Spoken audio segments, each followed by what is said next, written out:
I am Jeffrey Vilado, and in the first episode of a Principality of Serbia campaign from the Stainless Steel Historical Improvement Project, a mod for Medieval 2 Total War. The campaign is on very hard. Serbia is a very unique faction, making its first appearance in stainless steel with this mod. So this was a unique opportunity to play as Serbia. We are in the year 1132. The Great Principality of Serbia, or Russia, was a medieval state founded in 1090 that became a kingdom in 1217. A local chief named Vukan had declared the independence of Russia and took on the title of Grand Prince already before the fall of Constantinople. But this period of independence was short-lived, and Russia was a Byzantine vassal at the time of this mod. Apparently, Dessa, the brother of Euros, who was the local ruler at around the start date of our campaign, hoped that, with Hungarian support, Russia would gain its independence, but Hungary was defeated in the war with the Byzantines, and Dessa was deposed by the Byzantine emperor, who appointed Stefan Nemanja as the local ruler. Stefan Nemanja began to establish an autonomous Serbian church in 1199. His son, Sava, authored the first known constitution of Serbia, while the older brother, Stefan, crowned himself as the first Serbian king in 1217, simultaneously adopting the double-headed eagle of the Roman Empire as the emblem of the new kingdom. Constantinople had fallen, and the title of Roman Emperor was up for grabs, and many a prince was now elevated to a king and eyed that title, especially in the areas of Europe where Orthodox Christianity prevailed. However, let's not get too far ahead of ourselves. We are still in 1132 and presumably still a vassal of the Byzantine Empire. A vassal at best, but you have to start somewhere, and Serbia starts with just one province that happens to be a castle. And a wooden castle at that, the castle of Ras. Euros has the title of Zupan, that means something like chieftain, the ruler of a Slavic tribe. The Stainless Steel Historical Improvement Project recommends you do not use Briggs submod that makes the game harder. The Savage AI is compulsory, so you cannot use the Grakul AI. The Real Battle, Real Recruitment submod is also compulsory, which is a shame because I do not like it, as it makes all infantry worthless and battles a no-brainer. Unfortunately, Titanium also has the Real Battle, Real Recruitment submod as a standard. So, the Grand Zupan at this time is named Euros, and the not-so-Grand Zupan is also named Euros. So I will call the first one Veliki Zupan and the second one just Zupan Euros. Veliki Zupan is in Ras, while Zupan Euros is out and about at the head of a very small army. My king. We have no agents. We have no diplomat, which is very hard. So Serbia must surely be the hardest faction to play, considering it starts with only one settlement. So the first task of Zupan Euros is to march off to the town of Skoder and check out its garrison. It has a fair-sized garrison, so we need a plan of attack. A cavalry unit comes over from Ras. Men, march! Joining forces! Next, Veliki Zupan recruits some Slav mercenaries.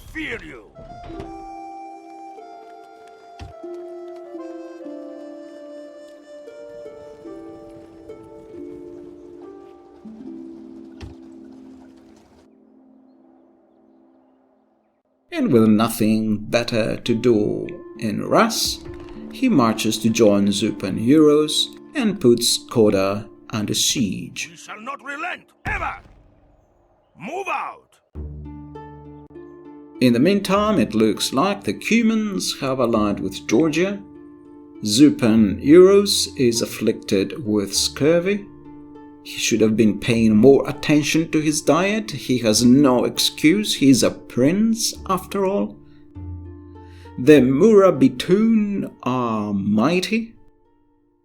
Who are they, you might ask? But they are mighty. They are the mightiest faction at the moment.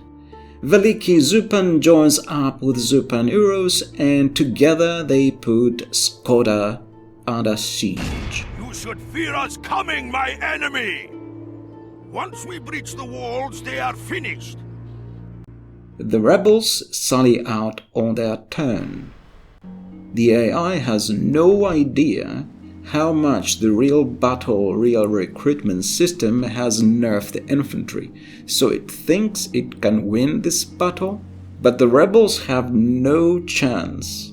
The odds are totally in my favor. Ignore the balance of battle marker. The enemy has more men, but they are just straw men. Their General Durand is in for a nasty surprise.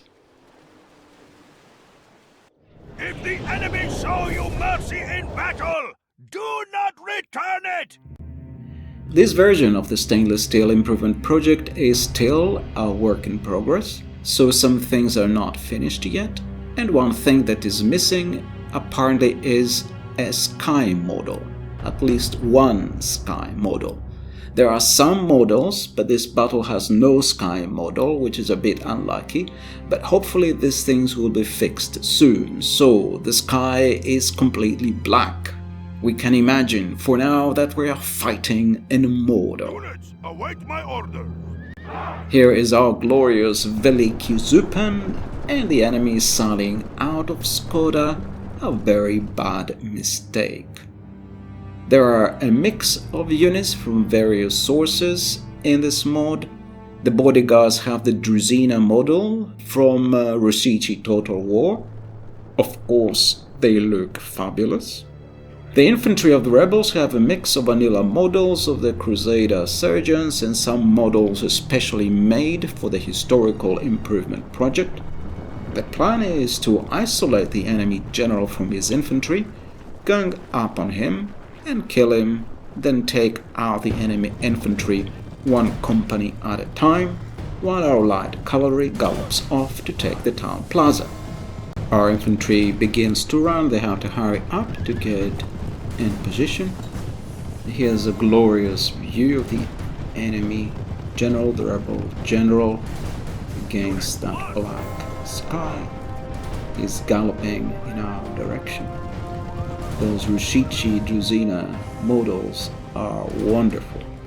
All Rusici models are absolutely outstanding. And so here's one of our generals, and they are taking positions on the sides around our infantry. They are preparing to ambush the enemy general. Again, very glorious models, the Druzina horsemen from Rusici, used for the enemy, used for the bodyguards. So our two generals are taking positions on the sides. You can see now the enemy general approaching. Our infantry is hurrying up to deploy where they should have deployed, and they are charged before they were quite ready. Nonetheless, our generals are moving to the rear of the enemy general, and they charge him, and now he is completely surrounded.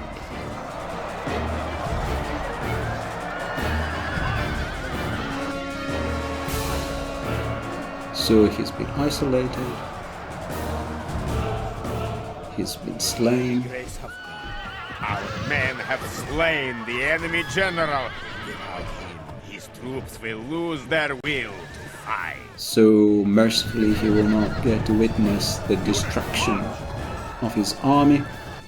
The rebel army is now headless. The enemy general Ura apparently has been slain.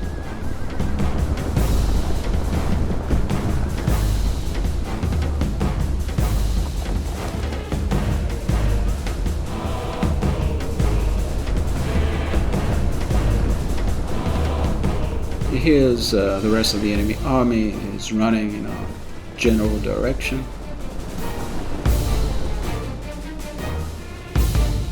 You're moving up, we want to deploy on the slight incline on that hill. The enemy is hesitating, they've lost their commander. And this usually happens with the AI when it's left without a general. They just move this way and that, not always with purpose. So these guys are moving back and forth. A couple of the enemy units are moving in our direction. Our infantry has taken positions on a slight incline, and our general attacks one of the enemy units at the flank. The other general attacks the other enemy unit on flank. They are both enemy units are flanked. They are both routed.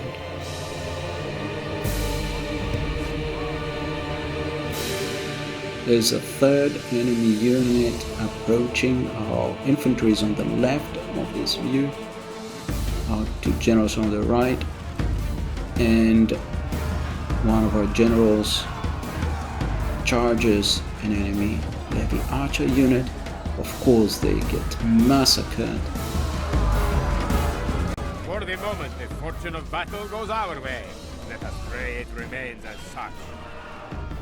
They just stand there looking while they're being slaughtered, and they begin to run.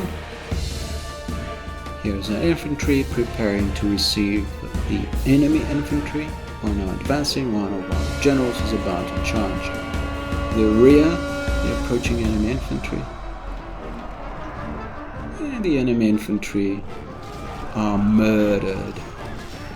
Hardly anyone survives. They begin to rout. They just vanished in a second.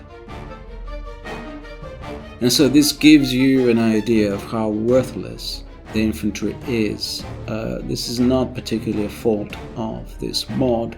It's the same with Titanium. It's the same with any mod that uses the real battle or real recruitment system that I really do not like.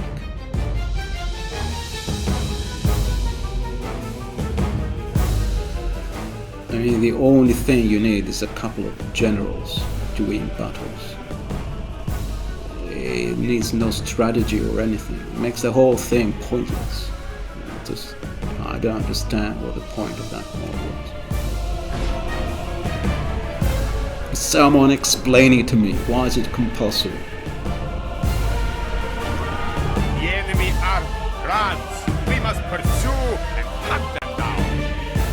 And so that was a quick and easy victory. So we just murder the enemy army with our general bodyguards. I mean, they hardly lost a single horseman.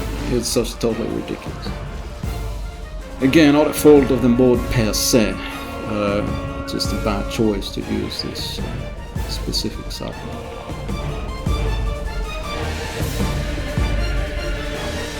And so the enemy is running for the town plaza. They are being taken prisoner, of course. And in the meantime, our cavalry has headed off, and they are already in the town plaza, as you can see from the timer on the upper right hand corner that is ticking away. In the meantime, you can enjoy as we are taking the army prisoner. It was not much of a battle. And here's our light cavalry, the scouts. They're already in the town plaza, and the timer is ticking. The enemy are utterly vanquished. This is a great victory, worthy of only the mightiest of generals. Our first victory of the campaign. Both our generals have gained 3 chevrons of experience.